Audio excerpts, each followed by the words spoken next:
Even after calling it quits, the Beatles couldn't seem to stop the infighting. The legendary band, whose music had captivated millions, continued to clash long after their official split, starting with a bitter debate over who would break the news to the public. Their then-manager, Alan Klein, had advised the group to keep the breakup under wraps, believing that secrecy would benefit ongoing negotiations with EMI and Apple Corps.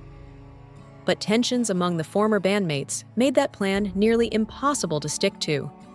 Ultimately, it was Paul McCartney who went public, 55 years ago, on April 10, 1970, largely because he was tired of pretending everything was fine and eager to promote his solo debut.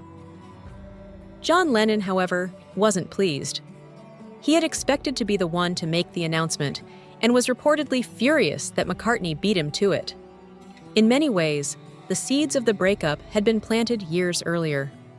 When their beloved manager Brian Epstein died in 1967, the delicate balance that had held the band together began to collapse. Without Epstein's guidance, long-standing creative and personal tensions only deepened. As they recorded the White Album, disagreements became more frequent. George Harrison found the experience emotionally draining and described the sessions as demoralizing. Ringo Starr, feeling overlooked, temporarily left the band. Harrison, too, walked out during the Let It Be sessions, frustrated with McCartney's controlling attitude and the lack of appreciation for his music. While Lennon and Harrison were increasingly drawn to new projects, McCartney stood alone in trying to preserve what was left of the Beatles. By 1969, financial troubles pushed things further downhill. Lennon had begun private talks with Klein, while McCartney had introduced his new in-laws, Lee and John Eastman, as prospective managers. The rest of the group voted against the Eastmans, siding with Klein instead.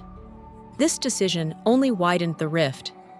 Years later, McCartney recalled that there hadn't been a dramatic blow-up.